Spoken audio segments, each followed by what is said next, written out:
World War II, the deadliest conflict in human history. 70 million people dead, cities burned, families destroyed. But here's what most people don't talk about.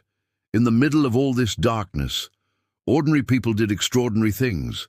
Not soldiers on battlefields, not generals making strategy.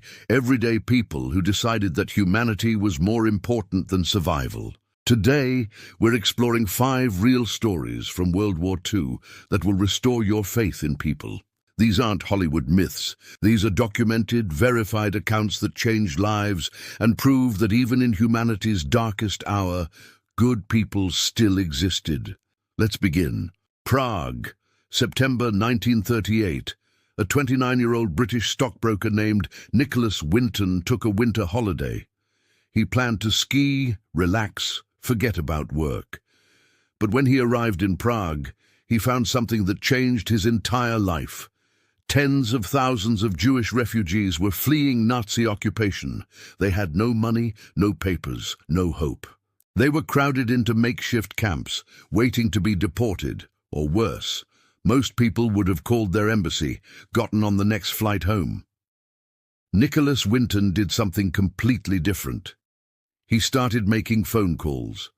For the next 2 years, working from his apartment in London, Winton organized the rescue of 669 children, mostly Jewish. He forged documents, he found host families, he arranged trains, he bribed officials.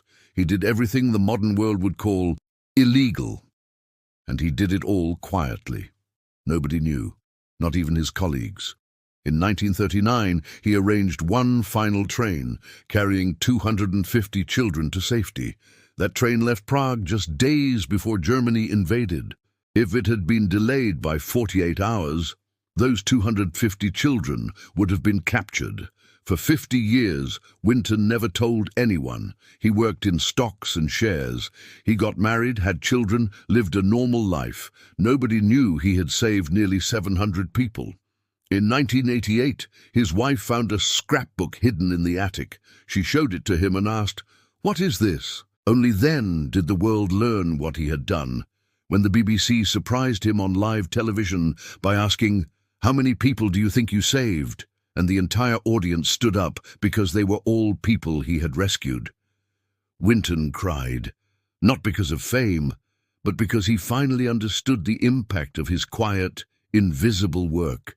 Nicholas Winton lived to 106 years old. He died in 2015. He was knighted by the Queen. Multiple countries gave him their highest honors. But he always said the same thing in every interview. "I just did what anyone would do." He didn't. And that's exactly why this story matters. The lesson: you don't need to be famous to change the world. You don't need permission. You don't need a platform. You just need to care enough to act when everyone else looks away. Nazi Germany, 1943. You're 21 years old. You live in Munich. Everyone around you, your government, your teachers, your neighbors, are telling you that Hitler is right, that the war is just, that you must obey. Most people obey. A group of university students didn't. They called themselves the White Rose. 6 core members: Sophie Scholl, her brother Hans, Christoph Probst, Alexander Schmorell, Willy Graf and Kurt Huber. They weren't soldiers. They weren't resistance fighters. They were students and a professor. But they did something extraordinary. They told the truth in a country where truth was punished by death. From 1942 to 1943, they wrote and distributed 6 leaflets, simple white papers. They didn't call for violence or military action. They called for passive resistance. They wrote things like, "We are not in a position to mount an armed revolt, but we can at least refuse to cooperate. We can expose the regime through non-violent resistance." They hid these pamphlets in libraries. They left them in phone booths. They mailed them to professors and lawyers. They risked everything to make sure people knew resistance was possible. Think about what this meant. In Nazi Germany, even thinking these things could get you killed. Saying them out loud, that was certain death. Sophie Scholl was caught handing out leaflets in a university hallway. She was arrested, interrogated, tortured. 3 days later, she was executed by guillotine. She was 21 years old, Before her death, she told her interrogators, "Somebody has to start. What we wrote and said is also believed by many others. They just don't dare to say it out loud." Her last words, walking to her execution: "How can we expect righteousness to prevail when there is hardly anyone willing to give himself up individually to a righteous cause?" All 6 members of the White Rose were executed within months. They saved no lives directly. They didn't stop the war. But they did something historians now believe was more important. They proved that resistance was possible, that ordinary people could say no, that you didn't have to go along. After the war, every major city in Germany built memorials to the White Rose. Today, they're taught in every German school. Sophie Scholl's final letter is taught as literature. Her courage inspired an entire nation to ask, "What would I have done?" The lesson. Sometimes the bravest thing isn't fighting, it's refusing to be silent when everyone else has given up. Budapest, 1944. The Nazis were losing the war. Desperate, they accelerated the genocide. Hungary's Jewish population, over 400,000 people, were being rounded up daily. Trains left every day headed to Auschwitz. The Swedish diplomat Raoul Wallenberg arrived in Budapest with a simple job: protect Swedish interests. Instead, he decided to save Hungarian Jews. He did something brilliant and audacious. He created fake Swedish passports, hundreds of them, then thousands. They weren't official, they were forgeries, but they worked because they looked official enough that Nazi soldiers didn't question them. He didn't just hand them out. He got creative. He rented buildings and declared them Swedish territory. He housed refugees in them. He put Swedish flags on them. When the Nazis came to arrest people, they technically couldn't, because Swedish buildings were neutral. By day, he walked the streets of Budapest. When he saw Hungarian police or Nazi soldiers dragging Jewish people toward trains, he would jump out, demand the prisoners, and hand them a Swedish passport. "These people are Swedish citizens," he would say firmly. "You must release them immediately." Most of the time it worked. The Nazis were disorganized in the chaos of retreat. They didn't check carefully.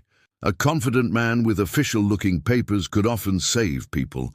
Wallenberg was not an official resistance fighter. He was a 32-year-old diplomat playing a dangerous game of bluff and bureaucratic maneuvering. Historians believe he saved between 100,000 and 400,000 lives. The exact number is unknown.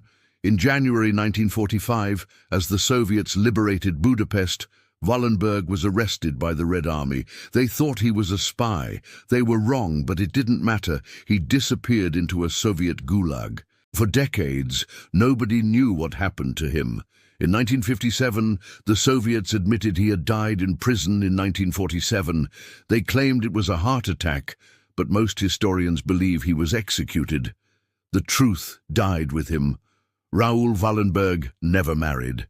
He had no children. He never became famous in his own lifetime. But today he's recognized as one of the righteous Gentiles, non-Jews who risked their lives to save Jews during the Holocaust. His legacy? One person with courage, creativity, and access can change everything. The lesson: you don't need official permission to do what's right. Sometimes the best weapons against evil are bureaucracy, confidence, and a willingness to take absurd risks. The Soviet Union, 1941. The Nazis invaded with 3 million soldiers. The Soviets were desperate. They needed pilots. They were also desperate enough to recruit people nobody else would: women. Most countries' militaries refused to let women fly combat missions. The Soviet Union couldn't afford to refuse anyone, so they created an all-female bomber squadron, the 46th Guards Night Bomber Regiment.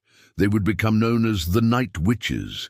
These weren't trained pilots. Most were rejected from flight school. Many had only 3 to 4 hours of flight experience when they joined. They flew ancient wooden biplanes, planes so old they were considered obsolete by 1941. The aircraft had no armor, no weapons except small hand bombs, but they flew at night. at extremely low altitudes, in formation, dropping bombs on German positions. Why night witches? Because the Germans said the sound of their engines at night sounded like witches flying on broomsticks. Soviet soldiers loved them because they were the only pilots who would fly night missions when visibility was nearly zero. German soldiers feared them because they never knew when an attack was coming. One pilot, Raskova, flew her plane so low to drop a bomb that she damaged her landing gear. She knew she couldn't land safely, so instead she deliberately crashed her damaged plane into a German ammunition depot.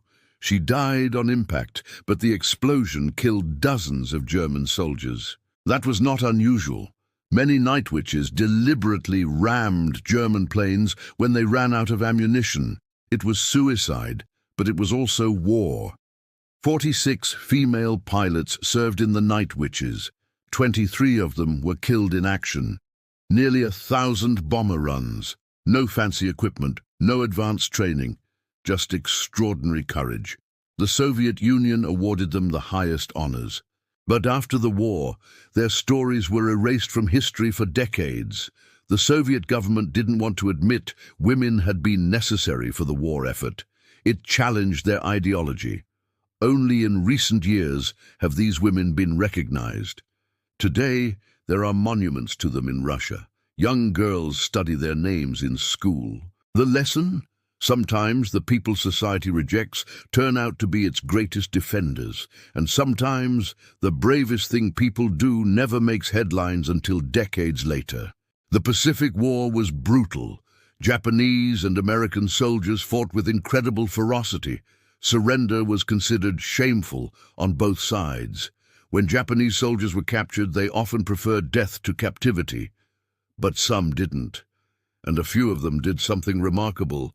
On an island in the Pacific, American medics captured a severely wounded Japanese soldier. He was dying. The American medic, a young man named Joe, treated him anyway, gave him blood transfusions, bandaged his wounds, treated him with dignity despite the enemy uniform. The Japanese soldier survived. As he healed, he realized something. These Americans were treating him like a human being, not torturing him, not executing him, just healing him. Word spread among Japanese prisoners. American medics weren't monsters. The propaganda had lied, and more importantly, these Americans treated wounded Japanese soldiers the same way they treated American soldiers. So these Japanese prisoners, despite being prisoners, began to help the American medics. They translated for other Japanese wounded.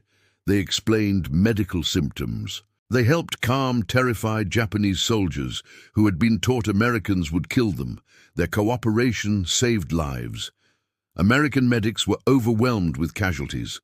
The Japanese prisoners, despite their status as enemies, helped organize care for other Japanese prisoners. They prevented riots, they prevented suicides, they prevented escapes that would have gotten people killed. After the war, most of these Japanese prisoners were repatriated. But they never forgot. Some of them returned to America years later. They became bridges between cultures. They became proof that even enemies could see each other's humanity. One Japanese former prisoner returned to America in the 1970s and met the medic who had saved his life. After 30 years, they shook hands. The Japanese man said through an interpreter, "You saved my life when you didn't have to. I want you to know that I never forgot." The lesson: humanity is contagious. When you treat an enemy with dignity, sometimes they become your ally. Not because you defeated them, but because you showed them who you actually were. So what do these 5 stories have in common? Nicholas Winton didn't have the power to change laws. Sophie Scholl wasn't a military commander. Raoul Wallenberg wasn't a general. The night witches flew ancient planes. The Japanese prisoners weren't important people, but they all did the same thing. They chose their humanity over their fear. They didn't ask for permission. They didn't wait for instructions. They saw a choice between what was easy and what was right, and they picked right. Nicholas Winton saved 669 lives. Sophie Scholl inspired millions. Raoul Wallenberg saved hundreds of thousands. The night witches changed the course of the war. Japanese prisoners bridged an unchasm between enemies. None of them became billionaires. None of them became famous in their own lifetimes. But they all changed the world. And here's the thing, they were ordinary people. You could have been them. I could have been them. There was nothing magical about them except one thing. They decided that their conscience mattered more than their comfort. In 2025, we live in a world that often feels broken. But these stories remind us of something important. History isn't written by powerful people. It's written by people who decide they can't stay quiet, who decide they can't look away, who decide their actions matter. You have that same power. Right now, in your life, what will you do with it? If this video resonated with you, please subscribe, share it. Let's spread these stories. Because the world needs to know that humanity survives even in darkness. Thank you for watching.